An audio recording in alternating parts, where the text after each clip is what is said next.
Welcome back to लॉविस्ता। तो आज पढ़ने वाले हैं section 11। Sorry for uploading the video after so long, क्योंकि मैं थोड़ा बिजी थी।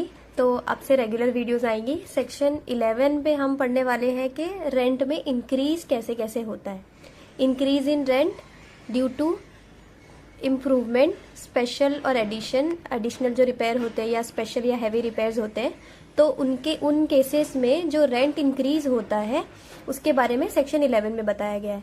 तो सेक्शन 11 में सबसे पहला जो सबसेक्शन है वो बताता है कि जो रेंट होगा उसमें हर साल पर एनम 4% का इंक्रीज होगा। तो जो कुछ भी रेंट होगा उसमें 4% रेंट जो है वो हर साल इंक्रीज होगा।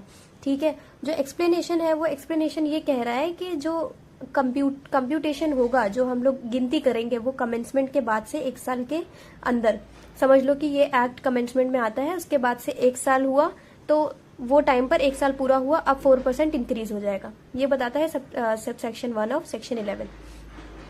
सबसेक्शन 2 कहता है a landlord shall be entitled to make such increase in the rent of the premises as may be reasonable for an improvement और structural alterations of the premises. तो अगर रेंट में इंक्रीज करना है landlord को और उसने कोई इम्प्रूवमेंट किया है या स्ट्रक्चरल ऑल्टरेशन किया है, वो स्ट्रक्चरल ऑल्टरेशन या इम्प्रूवमेंट कैसे किया गया है, with the consent of 70% of the tenants given in writing. अगर 70% ऑफ द टेनेंट्स हैं जिन्होंने इन राइटिंग कंसेंट दिया है कि हाँ ये इम्प्रूवमेंट करना है या ये स्ट्रक्चरल ऑल्टरेशंस करनी है, तो ऐसे केस में भी जो लैंडलॉर्ड होगा वो इंक्रीज कर सकता है रेंट में। तो इसका जो एक्सप्लेनेशन पार्ट है, एक्सप्लेनेशन पार्ट कहता है कि जो इम्प्रूवमेंट्स या ऑल्ट्रेशंस हो रही है, ये जो हमारा सेक्शन 11 है इसके अंदर में, तो जो ये इम्प्रूवमेंट्स और रिपेयर्स वगैरह है वो सब सेक्शन 1 ऑफ सेक्शन 14 में इंक्लूड नहीं होते हैं। तो सेक्शन 14 का सब सेक्शन 1 वो सारे रिपेयर्स की बात करता है जिसके लिए लैंडलॉर्ड बाउंड है, जो लैंडलॉर्ड को रिपेयर्स करने ही करने हैं। तो वो वाले रिपेयर्स सेक्शन 11 में इंक्लूडेड नहीं है, वो मैंडेटरी रिपेयर्स है। ये हमारा एक्सप्लेनेशन बताता है। फिर आता है सबसेक्शन 3। सबसेक्शन 3 कहता है कि जो लैंडलॉर्ड है वो अगर स्पेशल ऑल्ट्रेशंस करता है या स्पेशल एडिशंस करता है या एडिशनल एमिनिटीज़, ये तीनों स्पेसिफिकली यहाँ पे मेंशन किए गए हैं। तो special additions, special alterations and additional amenities होती है अगर, तो जो लैंडलॉर्ड होगा वो 15% of the expenses incurred, 15% of the per annum of the expenses incurred के हिसाब से वो रेंट में इंक्रीज कर सकता है। 15% ऑफ द एक्सपेंसेस जो है वो रेंट में ऐड होकर जो लैंडलॉर्ड है वो रिसीव करेगा। एक्सप्लेनेशन पार्ट बताता है कि for the purpose of this clause the expression expenses incurred in relation to the execution of any work specified therein. इसका मतलब क्या होगा, मतलब जो एक्सपेंसेस लगे हैं, एक्सपेंसेस जो लगे हैं वो एक्सपेंसेस का मतलब क्या होगा, उसका मतलब होगा जो टोटल कॉस्ट वो एडिशनल एमिनिटीज़ को या स्पेशल एडिशन को या स्पेशल ऑल्ट्रेशन को लगे हैं, वो सर्टिफाइड किए गए हैं बाय द म्यूनिसिपल अथॉरिटी और an architect from a panel of architects. तो जो एक्सपेंसेस है वो म्यूनिसिपल अथॉरिटी ने या architect from a panel of architect ने सर्टिफाई करके दिए हैं, तो वो सारे एक्सपेंसेस जो होंगे वो हो जाएंगे टोटल कॉस्ट जो इनकर्ड हुए हैं एक्सपेंसेस के लिए।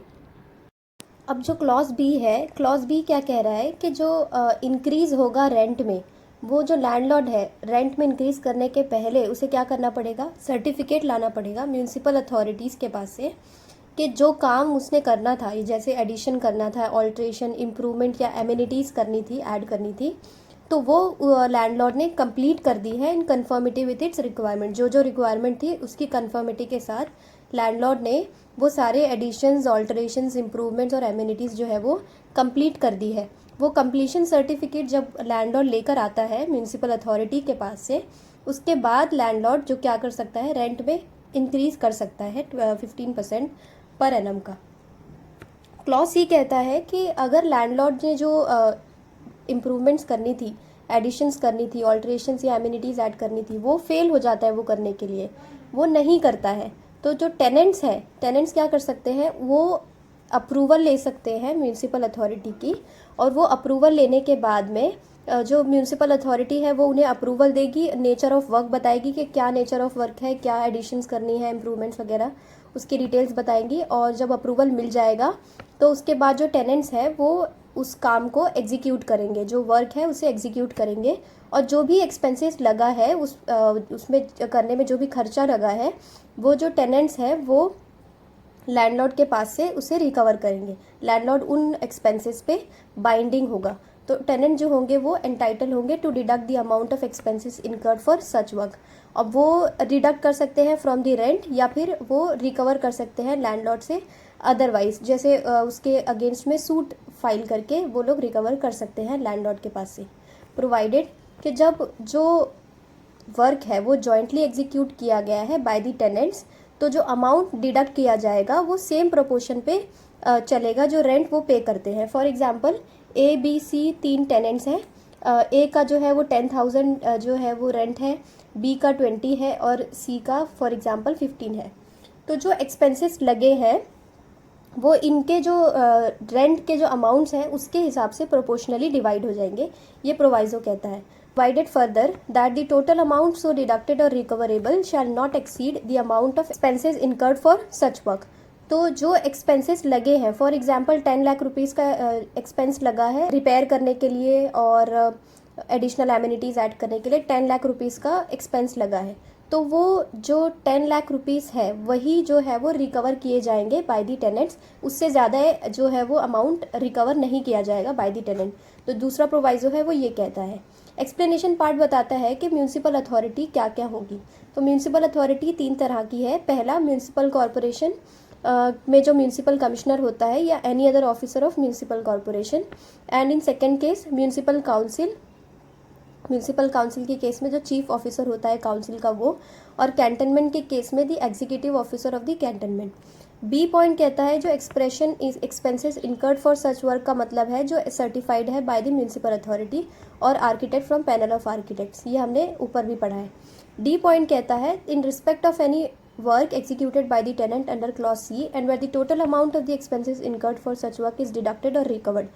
तो जो अमाउंट उन्होंने लगाया था टेनेंट्स ने, फॉर एग्जांपल हमने देखा था 10 लाख रुपीज़ का जो है वो रिपेयर हुआ है और एमिनिटीज़ वगैरह जो है ऐड हुई है, तो 10 लाख रुपीज़ क्या हुआ है, रिकवर्ड हो गया है लैंडलॉर्ड के पास से। तो जब लैंडलॉर्ड के पास से वो अमाउंट रिकवर हो गया, तो जिस मंथ में रिकवर हुआ, फॉर एग्जांपल जुलाई में ये पूरा पैसा जो है वो रिकवर हो गया लैंडलॉर्ड के पास से, तो जुलाई के बाद जो अगस्त का महीना होगा उसके बाद वाला, यहाँ से जो लैंडलॉर्ड होगा वो रिकवर करेगा, जो इंक्रीज़ होगी रेंट में वो अगस्त से वो स्टार्ट कर देगा। ये हमारा क्लॉज डी में बताया गया है। फिर आता है सबसेक्शन 4। सबसेक्शन 4 कहता है कि लैंडलॉर्ड फर्दर एंटाइटल होगा रेंट में इंक्रीज़ करने के लिए of at the rate of not exceeding 25% of the standard rent and the increase of such rent shall be payable from the date of completion of the repairs। यहाँ पे जो repairs हैं वो special और structural repairs जो है specifically mention है, और यहाँ पर जो इंक्रीज़ होगा वो टेम्पररी इंक्रीज़ होगा। ऊपर जितने हमने इंक्रीज़ पढ़े हैं वो परमानेंट इंक्रीजेज हैं, यहाँ पर जो हो रहा है वो टेम्पररी इंक्रीज़ हो रहा है 25% का। और जब ये 25% का टेम्पररी इंक्रीमेंट लगता है रेंट पे और जो एक्सपेंसेस लगे हैं उतने पैसे रिकवर हो जाते हैं, तो वो जो इंक्रीमेंट है वो हट जाता है। ये सबसेक्शन 4 बताता है। एक्सप्लेनेशन पार्ट कहता है कि अगर कोई रिपेयर जो है वो MRRB ने कैरी आउट किया है under chapter 8 of Maharashtra housing and area development act, तो वो इसमें कवर नहीं होता है। This is the exclusion.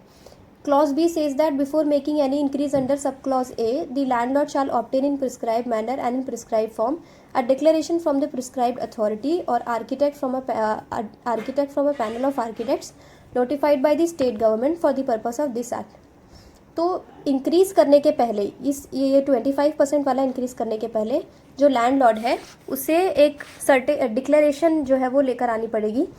Declaration from prescribed authority और अ certificate from an architect from a panel of architects, जहाँ पर ये लिखा हुआ होगा कि जो रिपेयर्स हैं वो ज़रूरी रिपेयर्स हैं, नेसेसरी रिपेयर्स हैं, and specifying the nature and extent of the repair required. उसका नेचर क्या है और उसका एक्सटेंट क्या है वो सब वहाँ पे स्पेसिफाइड होगा।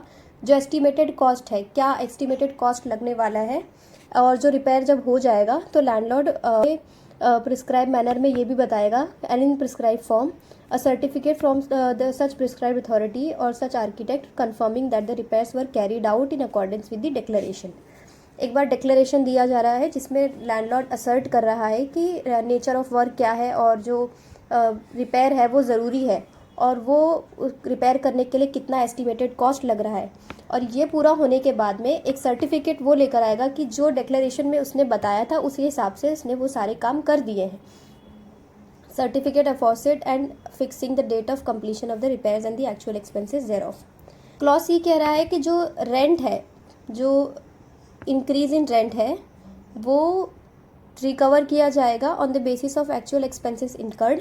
जितना एक्सपेंस इनकर्ड हुआ है, जितना एक्सपेंस लगा है, जितना खर्चा हुआ है, उतना ही रिकवर किया जाएगा as specified in a certificate from a municipal authority और एन आर्किटेक्ट। तो जो सर्टिफिकेट में जैसा स्पेसिफाइड किया है वैसे रिकवर किया जाएगा, और जो अमाउंट जो रिकवर किया जाएगा ईच टेनेंट से, वो टोटल जो होगा वो सेम प्रोपोर्शन पे होगा जो रेंट वो पे करते हैं, जो मैंने ऊपर बताया था। जितना उनका रेंट होता है उसके हिसाब से उन लोगों का जो प्रोपोर्शन है वो डिसाइड होगा। तो यहाँ पे हमारा सेक्शन 11 कंप्लीट हो गया है। सेक्शन 11 में जो बातें की गई है वो इस बेसिस पे थी कि कौन कौन सी सिचुएशंस हैं जहाँ पर जो लैंडलॉर्ड होगा वो रेंट में इंक्रीज़ करेगा और जो इंक्रीज़ होगा उसका परसेंटेज क्या होगा। तो इसको अगर हम लोगों को इसका अगर जिस्ट देखना है हम लोगों को, तो हम लोग इसको 4 कॉलम में देख सकते हैं। तो पहला कॉलम होगा कि जो एनुअल इंक्रीज़ हो रहा है रेंट में वो होगा एक साल में, हर एक साल में रेंट इंक्रीज़ होगा 4% पर एनम का। पहली सिचुएशन जो हम लोगों ने सबसेक्शन 1 में देखी।